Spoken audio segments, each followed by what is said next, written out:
Senior Report thanks Edmund Besch of Bristol Burgess Insurance Agency, 65 East Main Street, Westfield, for his generous grant to provide news to seniors. Funding is provided by a grant from New York State Senator Catherine M. Young, representing Western New York's 57th District with a local office in Olean.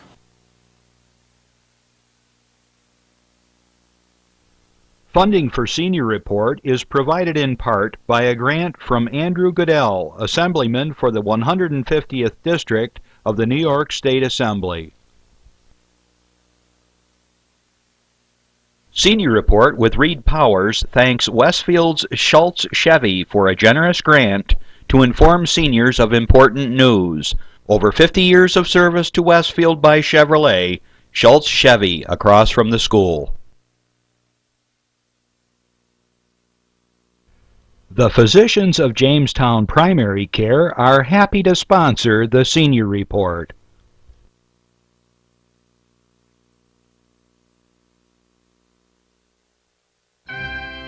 From the Access Channel 5 television studio in Mayville, it's Senior Report with Reed Powers. Senior Report is broadcast live throughout northern Chautauqua County on Saturday morning from 9 to 10 a.m. each week. Call in and share a thought, make a comment, ask a question, or simply wish someone a happy birthday on Chautauqua County's only live call-in senior program. Since 1995, Reed has been bringing viewers hundreds of interesting guests, informing the community on a variety of subjects. Here's the host of the show, Reed Powers. And hello, look at my blown hair. What a beautiful day in Chautauqua County.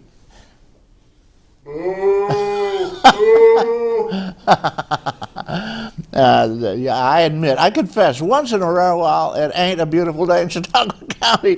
And the fact that up here in Mayville and down Westfield, you can't even see your face, or your hand in front of your face, I should say. With a mirror, you couldn't see your face because it's really coming down. And the wind is whipping around, and boy, those frozen pipes are popping up around town, so be careful about your pipes. Get a heater down in the cellar maybe, or if you haven't got any, or I can't recommend this, I will not say it, having something to do with your water heater, I might add, and the exhaust system, but I will not talk about that. Don't use a blowtorch.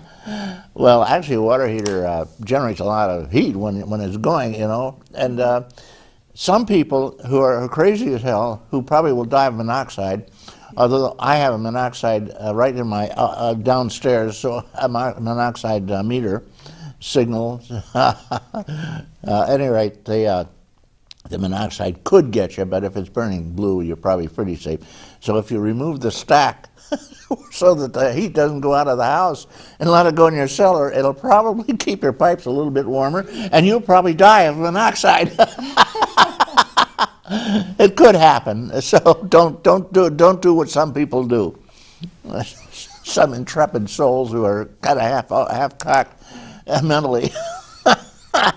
Oh, what a day! Anyway, guys, and I came over. The temperature was a springtime's 18 out, with the 5 degrees and 1 degrees we are having and going to have next week. 18 seems like a warm summer day. It's a heat wave, right? We have a guest, Vicki Westling, who is an author and an avid letter writer and to the newspaper, and does a lot of other fun things, and she'll be talking about some of the things, but basically she wrote a long editorial about Mary Jane. Somebody said, "Whoa, who's Mary Jane?" He said, "It's the English for marijuana." And we'll be talking about that and the evils of marijuana and so forth. All right, guys, I don't know. We've had a very busy day in Washington. Nothing's happened this week to speak of. They did put in a short-term budget, which will not last very long, and then we'll be back to the old battle. They're still trying to sink the Obamacare because that's going to ultimately affect $1 trillion worth of earnings or billing with the gang of the insurance companies. We'll put it that way. I'm not going to damn all insurance companies, but I'll tell you, the healthcare insurance is the darndest thing I've ever heard. We're the only country in the world that actually pays people a third of the cost of the entire healthcare system to insurance companies to get our healthcare back. And then some little girls, I asked them, oh yeah, we'll take. Oh no, I'm sorry, we don't do that. And the healthcare situation is just madness anyway, because there's veterans healthcare, there's social services healthcare, Medicare, Medicaid, all kinds of different healthcare programs, and they're all. When you get sick, you better get out a giant spreadsheet and a duplicator and a scribe anyway to try to keep track of your healthcare payments and what you owe and don't owe and whatever. All right, guys, enough of that. In Washington, that's about the game plan now. Is they're trying desperately to everybody who's on the payroll, I guess, to sink the Obamacare, which is going to be cheaper, and going to wander around the healthcare insurers, or at least get them to give you back a little bit more than 60% or 70% of the money you're putting in. I got an itch there, a little bug. You got bugs? Sure I are. Everybody do, right? Guys, the heck with Washington. There's nothing going on worth watching there. I want to, of course, Obama scandals now. They're scandaling all over the place. But not that there's any serious scandals with Obama compared to what's going on in the state of New Jersey and other places like that. Florida, whatever. Lots of things going on. Up here, the hunting season is still on for turkeys or something. There's always something being hunted. Squirrels, go out and get a squirrel. I don't know. Squirrels too isn't that bad, actually, if you know how to prepare it. That's the thing about wild game. You got to know how to prepare it. Like wild turkeys are actually very, very tasty, but they could be tough and gamey if you don't know how to prepare it. Brining and so forth. Now, I don't know. I've got a public service announcement because the news gets worse and worse. I look out the window here and I say, holy mackerel, Andy, I don't know if I'm going to get home. I want to compliment the road departments around here, though. State, county, the local plows are out in Maine, and the hills coming over from Westfield, I come over from the lake, are very clear and they're well plowed, and they've been salted or sanded, so you could actually climb right up the hill without any trouble. And here in Mayville, the local roads, side streets, are nicely plowed, taken care of, sanded up. I thought I was going to have to park down at the little diner here and across from the courthouse and call for help, but I managed to make it right up the hill without any trouble at all to Academy Street. You know where we are. We broadcast out of the old school up on Academy Street. Okay, I got a public service announcement for you, and then we'll be listening to Doc John Hamels. This is for you guys, and rest and enjoy. A diagnosis of breast cancer changes your life forever. She told me I needed a mastectomy. I was scared, absolutely in shock. But you need to know that you're not alone. There are teams of medical professionals, support groups, and therapists, and those who can help you plan for life after cancer. Before you undergo surgery for breast cancer, get the facts. Make sure you know your breast reconstruction options. For more information, visit broaddayusa.org. Okay, there you go. It's a very serious matter. And ladies and gentlemen, make sure you get two things. Get your proctoscopic examination, gentlemen particularly, and ladies, get your breast mammograms, because, boy, these things can take you down so fast, so easy. And in this day and age, with medical knowledge that we have in the science, you can be saved if you just get it done early. Okay, here we go. We got John Hamels on, and John, he shoots from the hip. Good morning, John. Shoot Good from the morning. hip. I'm finally thawed out.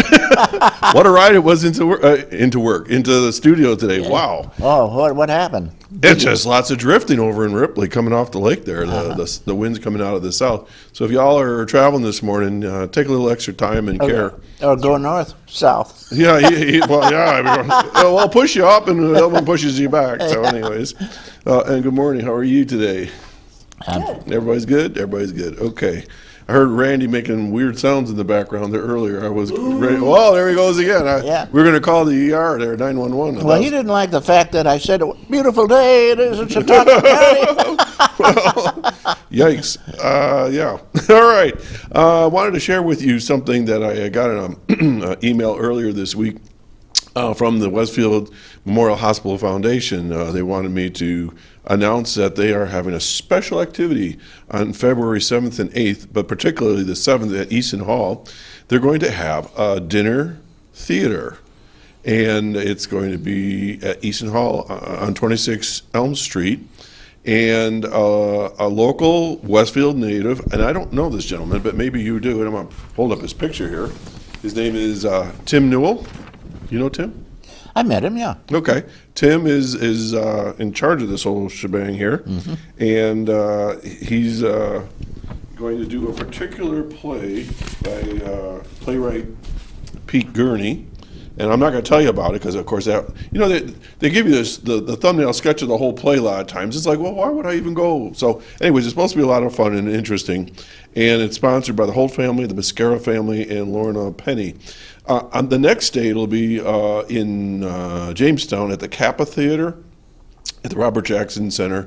And the reason why I'm telling you this is there's two showings of this, one on the 7th at Easton Hall.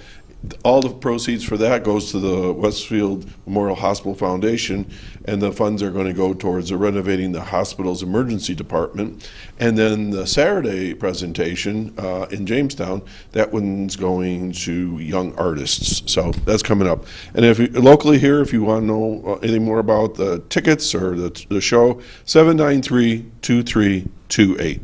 Speaking of the young artists, did you happen to catch that article about Kent Appenberger? What a great opportunity. Isn't that Today something? he gets a Grammy. Yeah, essentially, and he's was elected Number one music teacher in the United States. I've had the privilege to play along with Kent in a couple different situations. His family and me and Bill and others, not just us, have shared the stage over the Opera House, and he's just a delight. His family's a delight, and he's just genius. I guess all I can use the word is he's genius when it comes to music, and the kids love him. I mean, what's not to like about them? And Kent, and I've been watching pictures on Facebook, and yesterday he had a Westfield Wolverine t-shirt on. He was in front of Capitol Records studio, showing off his shirt. Plus, he said he's getting more questions about his beard than anything else. Well, he's a Pied Piper. The kids love him. Yeah, he's great. And like I say, I've had lots of opportunity to listen to him and play along with him and opposite him. And he's just a great musician and a wonderful person. Especially on a harp. Oh, wow, yeah. And every other instrument that was ever created by mankind. Right.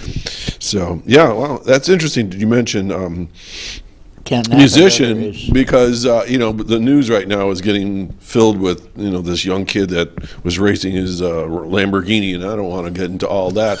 But the point I want to get into is this, is that, Kent is a perfect example of what's good in music and music education and how important music is.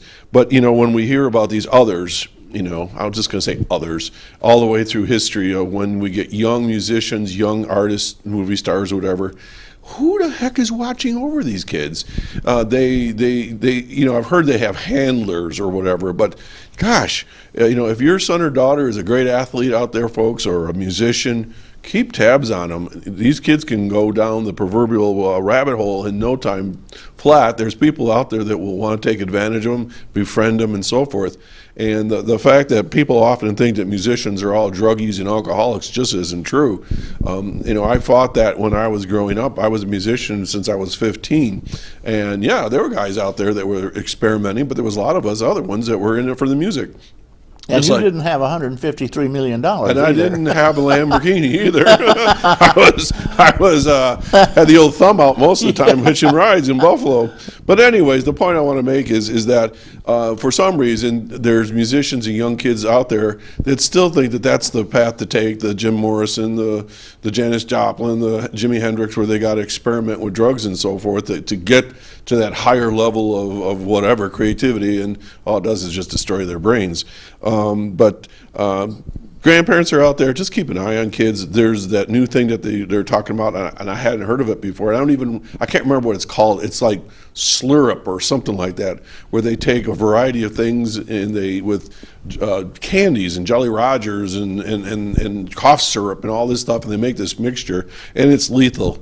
And so, anyways, just to make a statement, music is a great opportunity for kids to and adults to be creative. Let's keep it separate from the whole drug scene and the alcohol, and let's take care of our kids and keep an eye on them. Back to you, Reed. Thank you, John.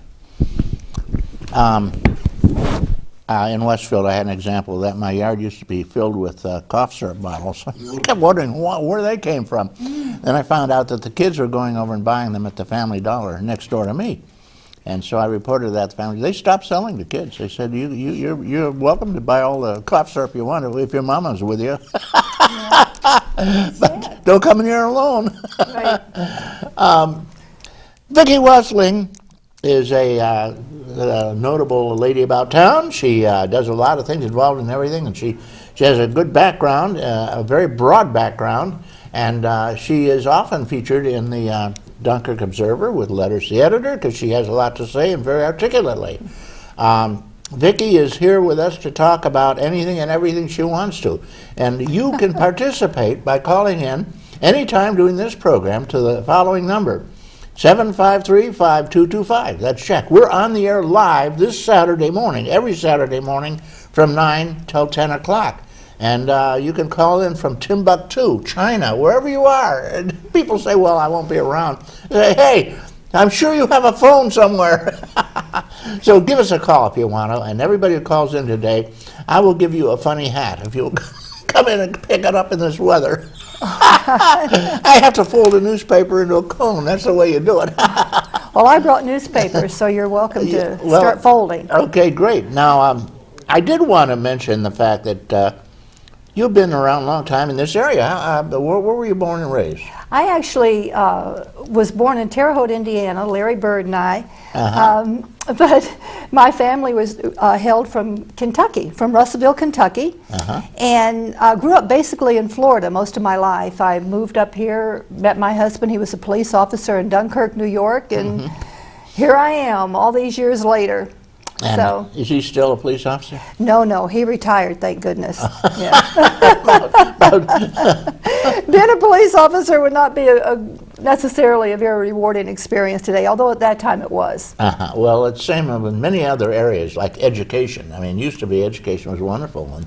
And the women who came into town back when got to stay for free at the superintendent's house. And Wow. yeah, and these schools were marvelous. And incidentally, the teacher's word was the law. There was no nonsense. Now today, it's a wrestling match. Well, you know, I taught school. I taught high school. I taught elementary school. I taught at the college level. And the kids today are different. They're just very, very different. So it's tough. And you know, one of the reasons I believe is because they have so much available to them.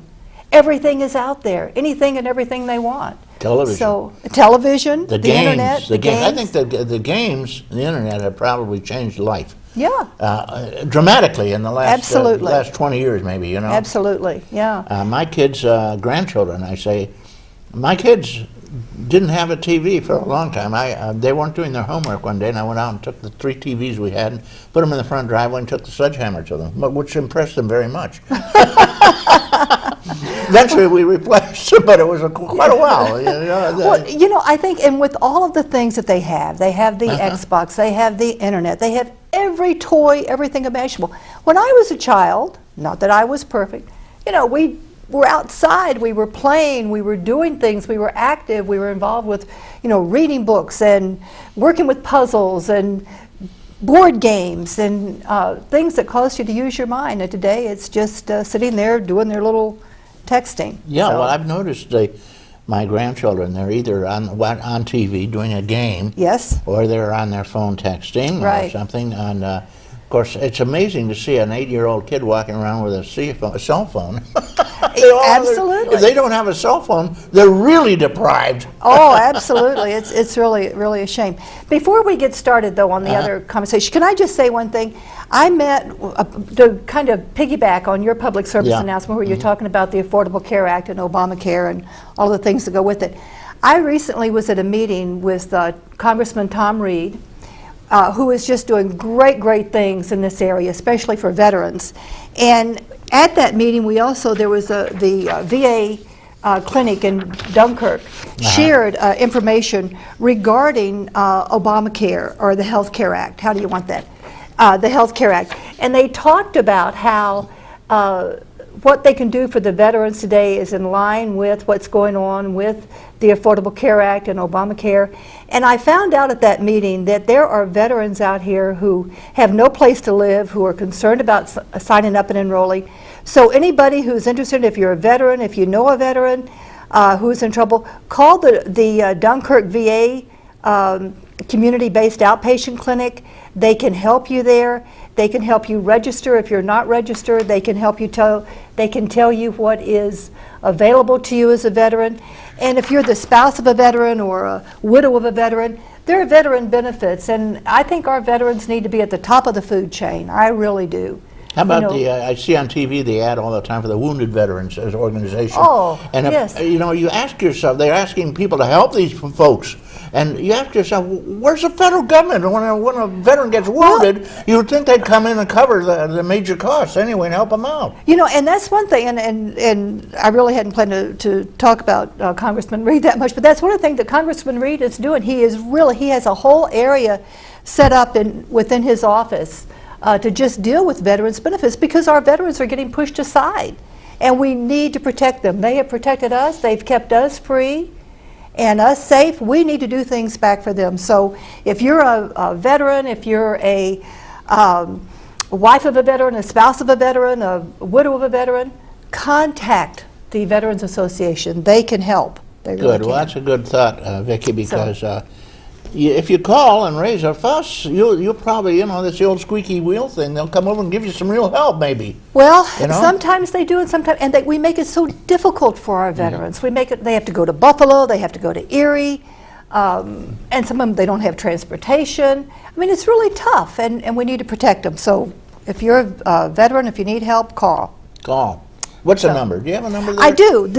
Write this down. The number is 716-203-6474. There you go. Repeat it. 716-203-6474. And choose option 3 when you get in there. Ask for option 3. What's Option that? 3. What's option 3? That takes you right to the front desk to somebody who can help you. Otherwise, you get caught up in all this maze. I usually press 0. Eventually, somebody comes on.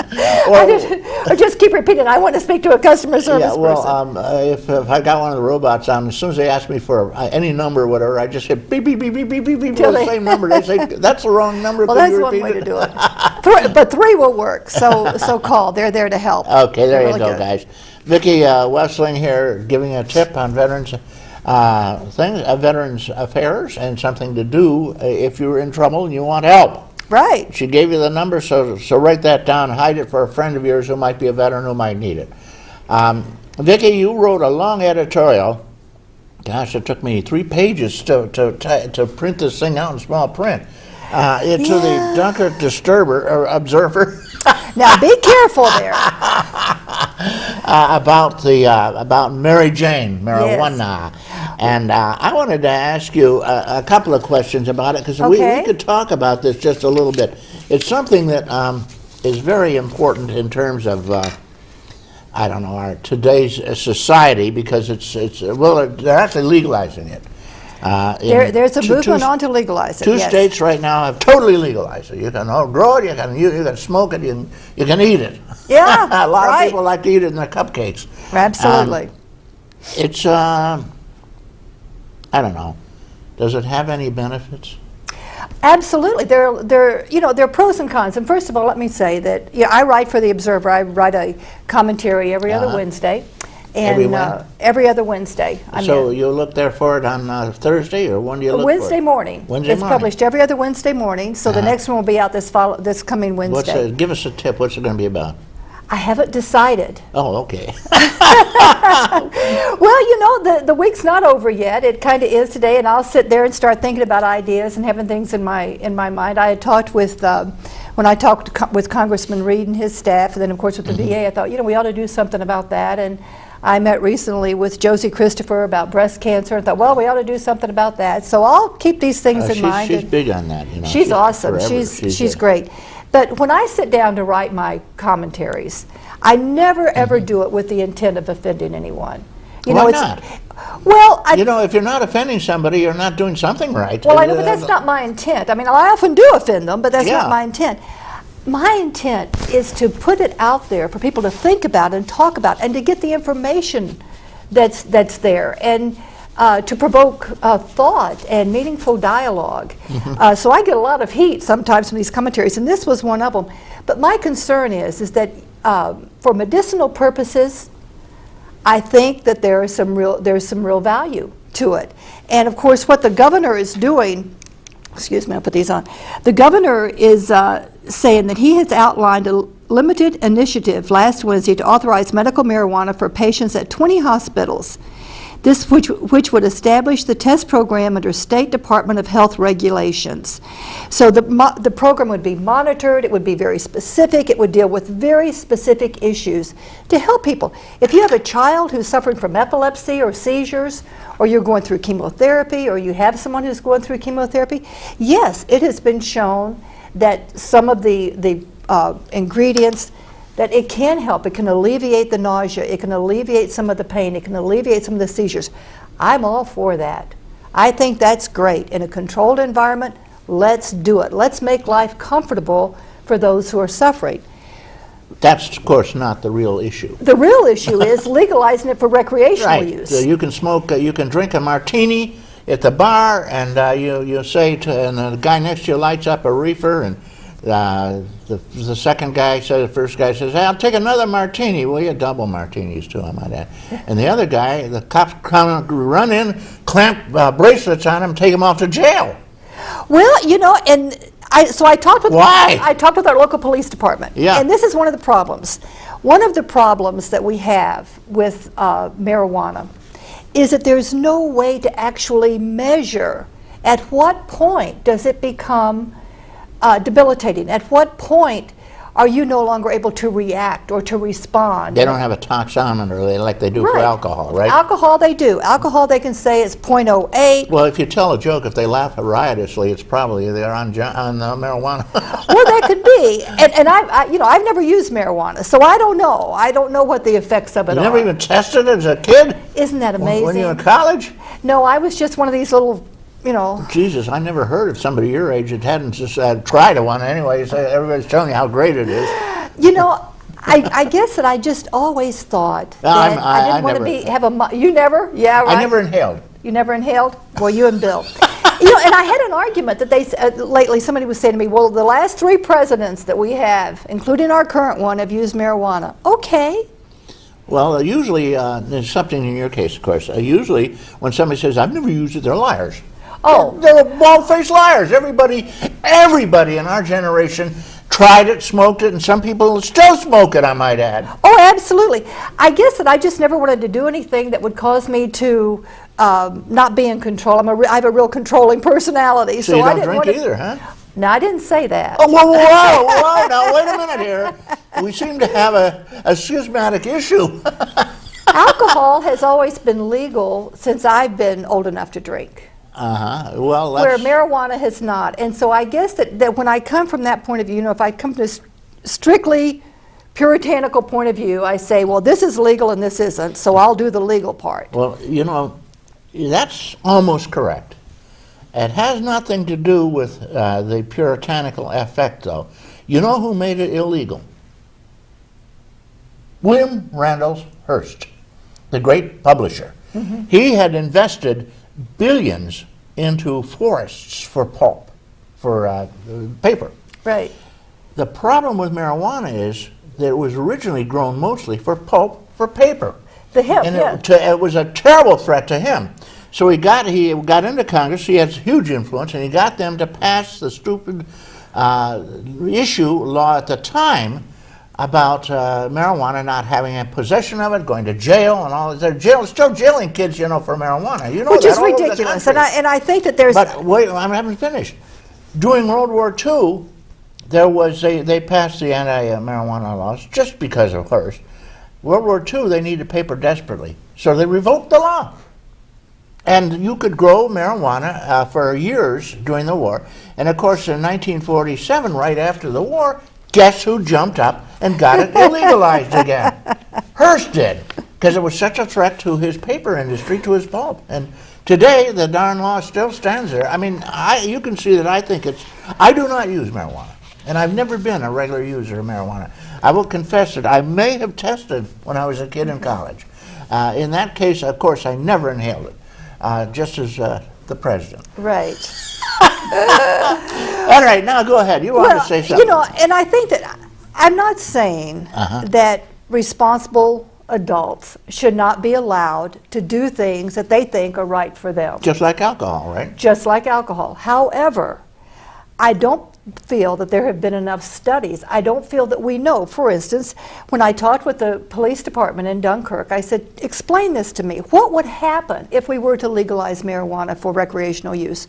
How would we tell? How would we know if somebody was in the position that they were no longer able to drive, that they were, as opposed to alcohol? And he said, well, the law would have to be changed. We'd have to develop a unit of measure.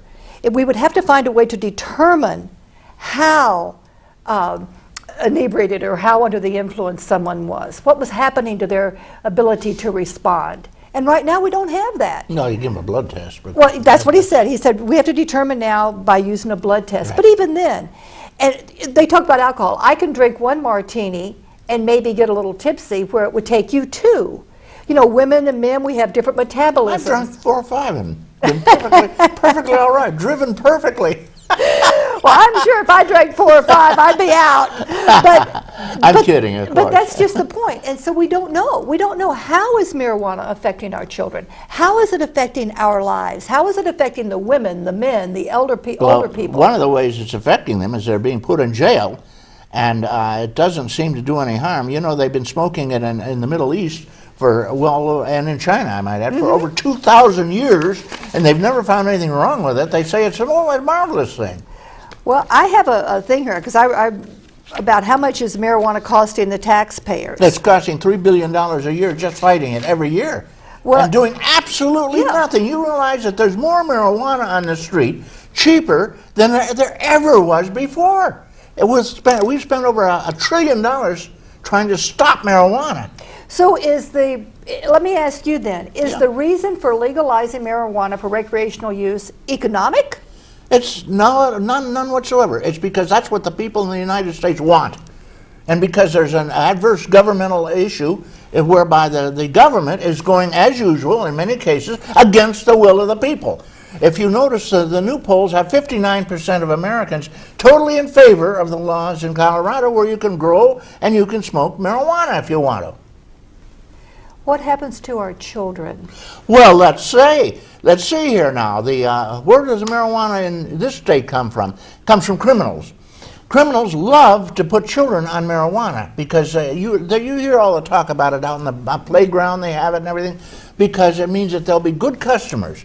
So right now, since it's illegal and all in the hands of the criminals, they're pushing these kids onto it as fast as they can and making it available to the children.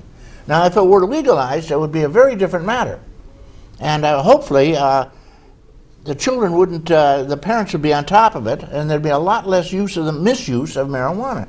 I agree. It's wrong to let children get marijuana. It's wrong to let children get matches if they're young enough, or a Bic lighter even, I agree with the fact that it's a gateway drug, which they say, well, if you start on marijuana, you're going to go to cocaine.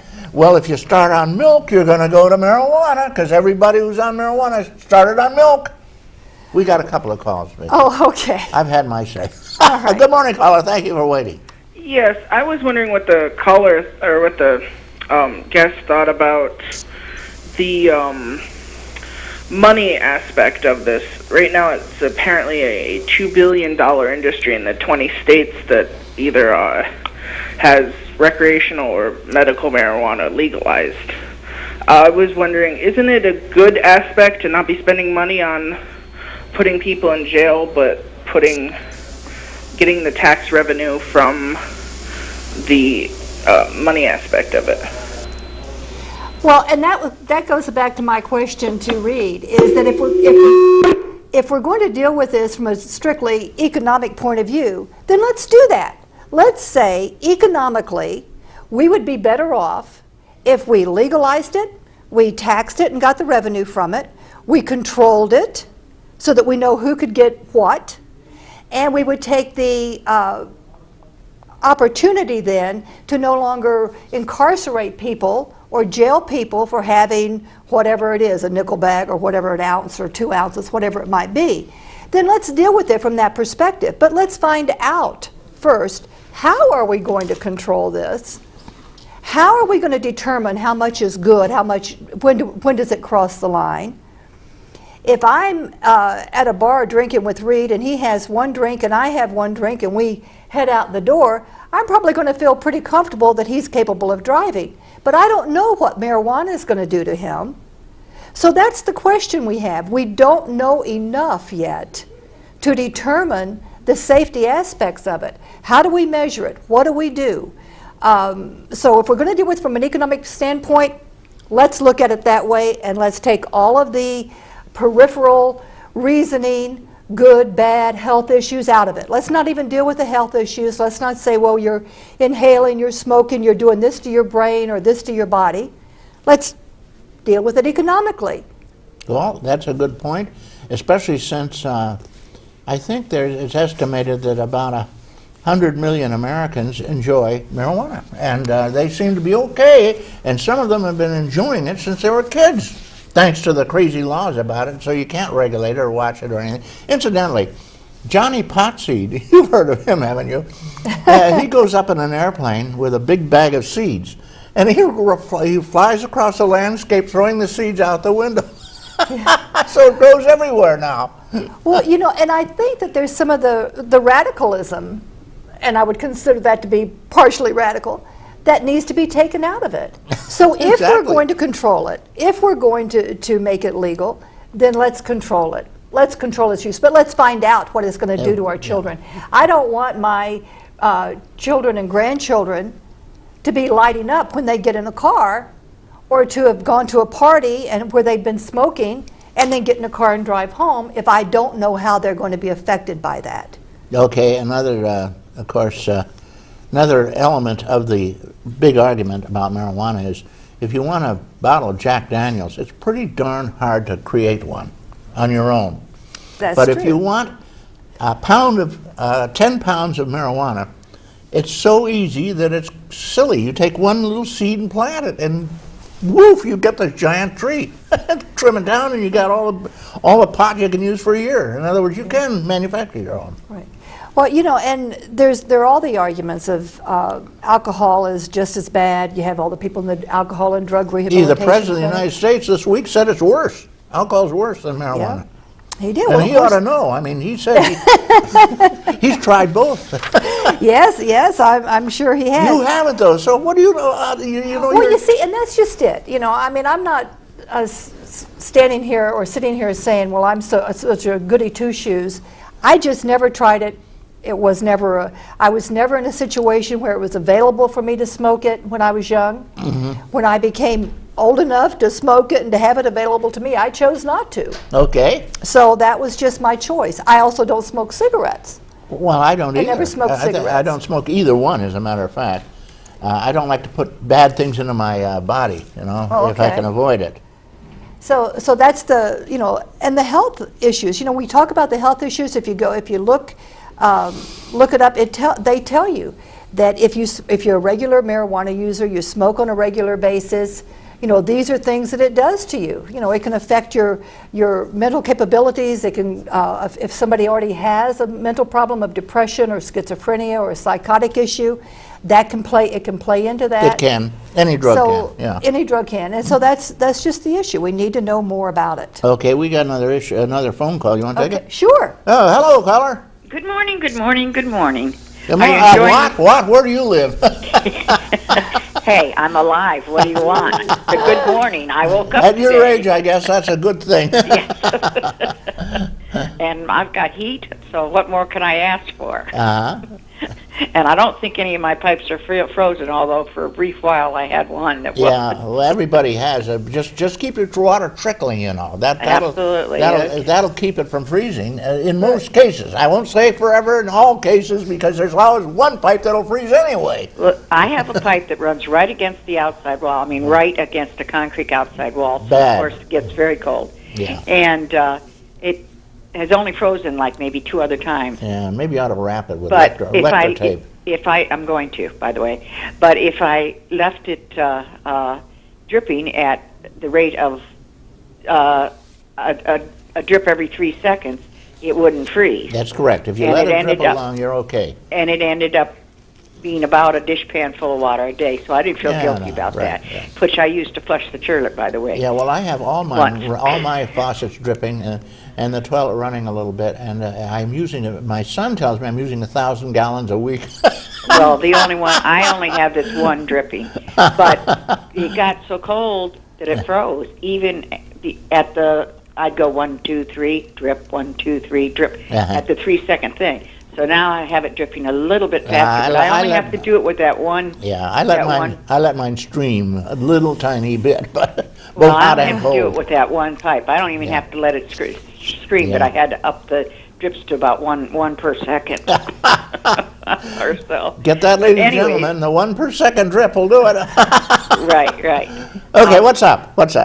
I happened to have occasion to be at Roswell a couple months ago, and at the time, as I understand it, thanks to our governor, we are going to start experimenting with. Right, we talked about that. With It's very, very limited in just some hospitals, right, but well, Roswell's the only one so far that I know of. well, there'll be probably a couple more, but whatever. Right, but anyhow, you know what? It's the light at the end of the tunnel, as far as I'm concerned.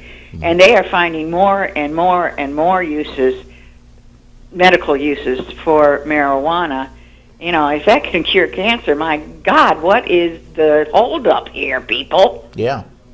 I mean, Well, it's William Randolph Hearst who spiked the use of growth of marijuana because it interfered with his paper pulp. He had threatened I'm it. not so sure that they have the research to say that there's a possibility it will cure cancer. I think what they're some saying kinds now, of cancer, they definitely are saying it will do. they're saying that it will certainly alleviate some of the side effects from the treatment, the cancer treatments, and they're doing more research on it. So, by golly, if that will cure cancer, let's all get on it.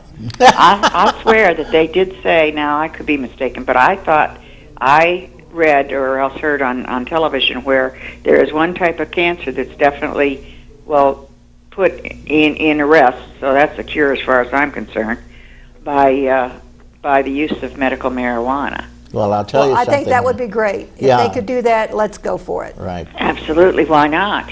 Yeah. Except for, plus the fact is, marijuana is not like heroin or some of those other drugs that everybody, oh my God, it's not nearly as addictive, so to speak. I mean, most people who I know have used marijuana only use it for like a party, going out and having a drink. That doesn't make you an alcoholic. Using marijuana on in a social situation does not make you a drug addict. That's my Correct. opinion. I agree with you. Okay. Yeah. A little liberal, maybe, but that's my opinion. No, it's not. It's not liberal. It's facing the facts. The trouble is people say marijuana. My God, it's a drug. Oh no! And they have no idea what it is really. The question about whether or not it's a gateway drug, and you had mentioned that before. Who knows? You just don't know. If somebody has an addictive personality, That's where your They're problem going to is. try things regardless. So I have a friend who said her husband had an addictive personality. He could not stop at one. He had to smoke until he was stoned. She could stop at one and have one a month and be happy. It's like alcohol. So Well, I'll make a confession here. I have tried this 3 times Horrors. with family members. It is funny. You'd die laughing if you ever saw me try it. All 3 times I'm with somebody else. She's feeling very happy and gay and giggling. I fall asleep. well, but you know, Every time I just fall asleep. so it's like anything. If it would be good for medicinal reasons, let's do it. Let's find out. If you've, you know, if I'm suffering or somebody I love is suffering, I want all the help I can get. And I think that's a good thing. I think if the governor can put it into these controlled environments, find out how effective it's going to be, let's do it. I agree. Which sounds silly to me because people have been smoking it for thousands of years and they know what the Yes. effect is. Why are we having new studies and new committees? Why don't we do something about it? Well, I'm wondering if there's another way of and I'm sure there is, of getting marijuana into your system medicinally rather than smoking it, which I'm not Cupcakes. quite sure Absolutely. is probably good for your lungs. Cupcakes. Yeah, absolutely. If you go back Oh and, yeah, I and forgot about that. They used to make brownies. Yeah. but I talked about that if you read my column at all, where there is a way they can extract some of the Right. TWC properties, or whatever it is. Right, they can extract the properties that are going to help you, and those can be taken in pill form, in liquid form, and that's how they're giving them would give them to children. And Or if you saw adults recently, that I don't want to believe, smoke.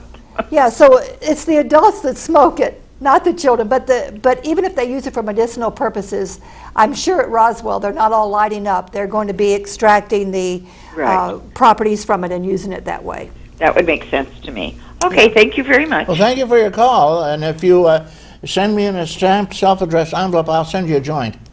A beer That's joint or illegal. That violates not only state but federal law. That's right. You using the can't mail. quite do that. thank you.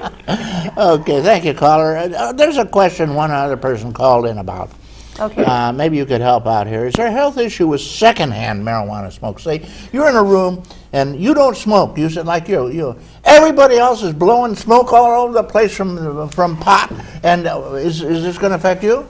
Well, you know, I have no scientific evidence to back me up on this, but if I'm in a room with 10 people and they're all smoking cigarettes and I'm inhaling that secondhand smoke, studies have shown that secondhand smoke is going to affect me. So would it not stand to reason that if I'm in a room with 10 people smoking marijuana, that the secondhand smoke would not affect me? I don't know. And how would it affect me? I don't know. And those are some of the questions. You know, I think when we get on this slippery slope of saying, well, we're just going to do it for medicinal purposes, but maybe we'll allow these other things to come in, I just believe things have to be clear, they have to be established, they have to be monitored, they have to be controlled. And we have so many questions about it. You know, let's do a study. We'll get all the staff in here, and everybody can start lighting up, and I'll sit here and see how I'm affected. See, well, you know, I lived out in Colorado on a commune for a while called Libre, and there was pot everywhere. Of course, they raised pot like there's no tomorrow up in the boondocks, and they mixed it in with their beer. They had all kinds of wonderful stuff with it. But one of the things they were very careful about was keeping away from children. They were very concerned about the children. And the question is, you know, if a child is around where they're smoking pot, does it affect the kid? I mean, the kid is inhaling pot now, although it's purified because it's gone through your lungs and all the dirt and stuff is in your lungs now. But, Well, you know, they're saying now, you know, you're smoking in a car with kids, it's affecting the children. Would this not stand to reason that it would affect the children? I think that there's just a lot. The one thing that we do know, that the FDA has come out and they have said that smoking marijuana does impair your short-term memory, it does affect your attention span, it can affect your judgment. So I don't know. They said it can, you know, it stays in your system. When I worked at a real job, and people had to be drug tested. What was a real job? What was this job? I used to be a human resources person many years ago before I went into teaching. Well, you know, what does human resources person mean? What do you do? When it used to be that you had the personnel clerk who sat there and made sure that all the applications were together. Well, then they broadened the spectrum and they said, there should be human resources. We should deal with our benefits. We should deal with our retirement plans. We should deal with the health issues. We should deal with all the things that affect our resources who are doing the work, and those are human beings, so they named it human resources. And so at human resources, you have all the different components. You have employee relations, you have your benefits coordinator, you have your hiring individuals, you have the people who keep the records, you have your payroll people. So it encompasses, You were doing all this. So when you were doing this, what? When I was doing this, you had to be drug tested, drug and alcohol tested. Yeah. And we found that a person who was a regular user, now not the person who might smoke a joint today and then go away and 6 weeks later smoke a joint, but the regular habitual user, the marijuana stayed in their system for at least 30 days. So it didn't matter. If we did random drug testing, we'd come out and say, okay, you, and you're going to go for random drug testing, and so you found the habitual user. Alcohol does not. If I go get blasted tonight and I load up on 4 or 5 martinis, I'm going to have a hangover tomorrow. I'm not going to feel real great, but I'm going to be able to go to work Monday. So marijuana is better because you can test it. Well, no, if marijuana stays in your system longer. Right, so they can test you. They can test you, but it also mean it might have more lingering effects. Also, you might have been in a room with 10 people smoking marijuana. And there you go. And you never smoke a bit, but you may have residual. But you have the residual, and so you would show up. In your system. That'd be terrible. Wouldn't it be? We got a couple of calls. We want to take a call? Okay, sure, absolutely. Well, I like to listen to myself talk, though, you know? Oh, let's take a call. Okay, good morning, caller. Thank you for waiting. Caller, are you there? Hi, I'm fine, thank you. I have a comment on your topic. Sure. I think Ms. Westling is absolutely correct. Oh, thank you. And many others share that opinion. Absolutely, about a third of the country. Okay, and that is that before you give free rein to recreational use of that substance, marijuana, like in Colorado and Washington, come up with a way to measure the level of intoxication, which probably in reference to that particular drug we will call highness. When you use that substance, you're going to get high. Okay, now, without a way to judge or regulate the level of highness, it is very dangerous to put someone behind the wheel of a vehicle. Absolutely. Let them have free or rein, with any drug. If they're taking prescription pills, that's right. Any drug. Right. And people being people are going to use very poor judgment. So you better come up with a way to test and regulate. Well, they can test it with a blood test, but that's a little more difficult than just blowing into a little atomizer.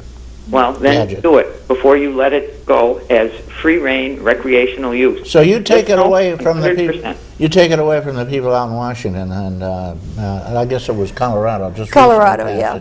Passed gay marriage and marijuana at the same time. Well, I think they put themselves in a very dangerous situation so far as that recreational use of marijuana. You bet they did. Medicinal is different. That's fine. Anything that can relieve pain and suffering, alleviate the symptoms that go along with these dreaded diseses, that's fine. Well, thank you for your regulated input. as well. I guess you must be a friend of Vicki's.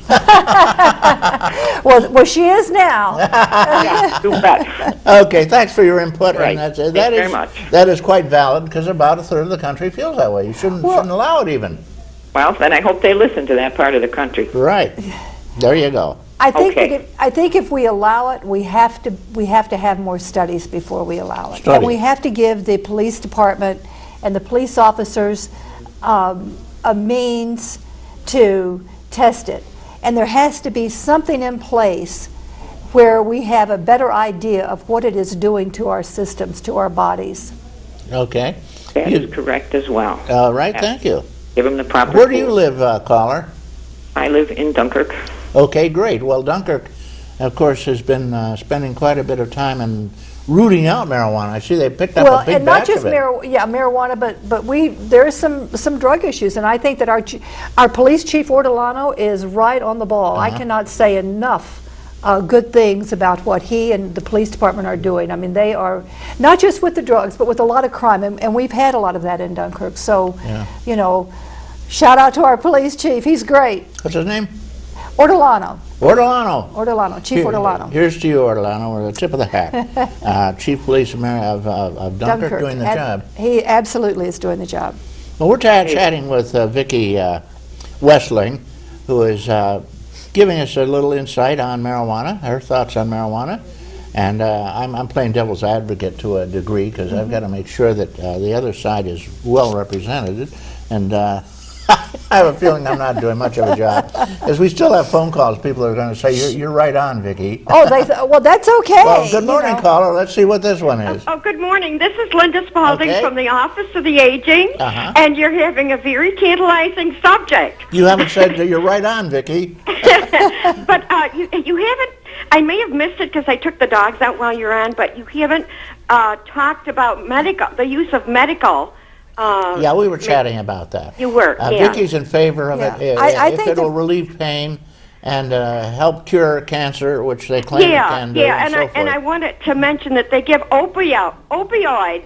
Right. That's legal, and that has very severe side effects. Well, you know, the point, the argument really isn't about medical. I don't think anybody... well, I think it should be, though, because they inhibit the medical world to dispense that. They're hesitant. I know it's absurd, but the question really is, can you smoke it for recreational use? Should you be put in jail if you light up a reefer? Yeah, but I think the topic of medical marijuana should come first, because I think that's a very serious issue that needs attention and discussion. Yeah, well, it usually does, especially in the state level. Right, and the governor is actually in the process of doing something about that, and I think that's very good.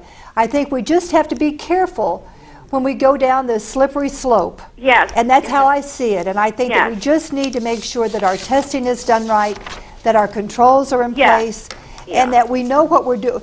We need to know what need to have an expected outcome before we go into this. Yes. And so I agree that there should be, for medicinal use, I think we need to do everything we can to put that into place to see how effective it is. Recreationally, I think we have to do some more. Yeah, we need to do some more work. Oh, yes. But, you know, hydrocodone and oxycodone have far more serious side effects than medical marijuana or Marinol. Right. Yeah, well, it's the blue noses that are preventing them from using it medically, I think. Yeah, I think that's an important topic. Well, it's great to see you on the show. I've been delighted listening to you, and have a great weekend. Thank you. You too. Thank you, Linda Spalding. Linda's quite a lady. She's doing a lot of work for seniors. Yes, she is. Office for the Aging. Yes. And so is Dr. Spanos. Yes. She's my favorite Greek guest. You know that? Oh, okay. Yeah, she's terrific. She's going to be on coming up in a couple of weeks. Oh, I'll have to. I usually try to watch your program every week. Sometimes I miss it. Okay, we're saying Vicki Westling, thank you for doing the job. We just got this little message from inside. We're out of here. They're throwing us right off the air. Oh, okay. Thank you. I want to give you 30 seconds of uninterrupted time. Okay, well, first let me say happy birthday to our good friend Mike Edwards, who turned 30 years ago today. Good. Happy birthday, Mike. And for those of you, I just want to thank you first. If you do read my column, thank you so much. I don't mind the heat. Tell me when I'm wrong. Tell me what you like. Tell me what you don't like. Know that I do a lot of research and I don't always get it right. But I'm here for you. And I believe that we need to continue to pursue the effort of finding out more about what are the properties of marijuana that can be used, how should they be used most effectively medicinally, what should we guard against if we're going to use them recreationally. We need to let our elected officials know about it. We need to let everyone know, how do we feel? What are we doing with this? Let's not go into this blindly just because we were 18 and we liked it. Thank you very much. Vicki Westling, the final word on marijuana. Chuck Kelsey, thank you for setting this programming up. What a job you do. Devin Taylor, Chris Burt, Randy Burt, Chris Remaker, Jeff Zook, and occasionally Don Zenz, and most often John Hamels. May all that is proud and true and noble abide with you. We'll see you next week, and may you have a beautiful day. Bye-bye. I'm Reed Powell.